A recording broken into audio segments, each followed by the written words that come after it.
Alright, hey there Prox Gaming Crew, and this is Proxify here, and welcome to another one of these said reviews on the channel. And today I'm going to go and kick it old school by talking to you guys about the Pokemon Generation 1 games. And that is from Red, Blue, Yellow, and also with Green, but unfortunately I don't really have an actual said green copy, so it's just going to be Red, Blue, and Yellow. And I just want to say, to give off some backstory, is that I never really grew up within the actual said way of Generation 1 with Red and Blue. I was more grown up within the game of Pokemon Yellow, since I was within that whole Pokemon craze of with all the different set merchandise with like the VHS tapes that I still have here in my room. I do have an old school Generation 1 blanket that when I was really young, I still have it here for today. And not only that, but of course, as you guys do go and see in my room, I do have quite a bit of Pokemon plushies too, and I have been a big fan of Pokemon ever since after within everything there within Generation 1. But if you guys want to know about how exactly I'm going to be doing this whole said review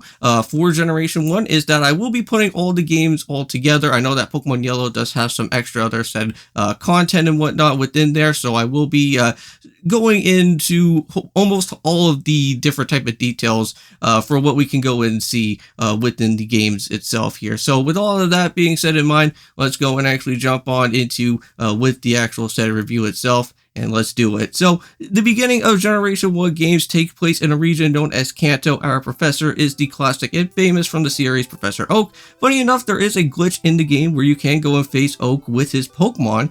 With that in mind, other famous glitches are confirmed are Missing Note and Mew. And I still know how to go and get Mew off by heart to this day. Red, Blue, and Yellow has 8 gyms, and you need to go and face. Also, later on, you will be able to go and change the way that you can go and order with the gyms after you go and complete off with Celadon City. Most of the gym leaders have some differences between them.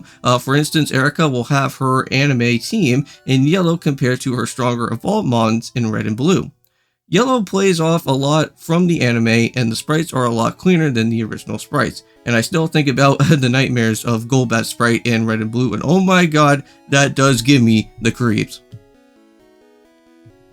Another feature that I like in Gen 1 is the different color swaps in the area. I can't remember if it was just only Pokemon Yellow, but each town that you walk into has its own special color, telling you what type of gym leader that you are going to be facing. For example, Misty, when you headed to the Cerulean City, the whole town turns blue, and it symbolizes that town is the water gym. And when you get your starters in the game, Red and Blue will give you 3 starters, or in Y, for Yellow, you can get Pikachu. Pikachu is your tag-along partner in Yellow, and this is the precursor to the following Pokemon gimmick in the other games, such as with Heart Gold, Soul Silver, and also with Let's Go Pikachu and Eevee. Pikachu has different emotes when you go and talk to him through the different events that happen, and since we don't get the starters early in Yellow, we can go and find the other starters in the different areas, such as finding Squirtle in Vermilion City, Charmander in Route 24 if you catch 50 or more other Pokemon, and Bulbasaur next to the Pokemon Center, where a woman has the Pokemon at the house. Team Rocket is the villain organization of the game. You will have to find them at Mount Moon first. In Yellow, this will be a little bit different because you'll meet up with Jessie and James too. Jessie and James have their own classic anime Pokemon for their fight, and the rival of the game is Blue or Gary, depending on what game that you have, and he is the super douche of this game that will torment you with his phrase, "I'll smell you later." I do say from Generation 1 to 4, Game Freak has some of the greatest rivals. Blue or Gary will get the Pokemon stronger to you if you're playing from Red and Blue, and in Yellow, he will get his Eevee from the Indigo League arc. When you face off with Blue or Gary in Yellow, how he evolves that Eevee depends on how your performance of the battle will go.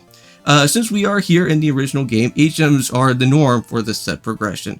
It is one of the most infuriating things about the Pokemon for its time, and if you have been around like me, HMs are like the bane of anyone's existence. So sorry, Bidoof, but you will be the HM guy every time I go and play through Generation 4. It is just so annoying because you can have a great Pokemon with you and have awesome moves until the dreaded progression shows up and you need to adjust your moves and add a random Pokemon to your team slot.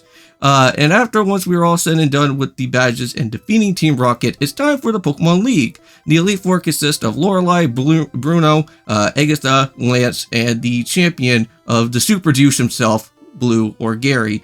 So once you are set and done within the post game arrives, This time, you can go through the Cerulean Cave and catch up with Mewtwo.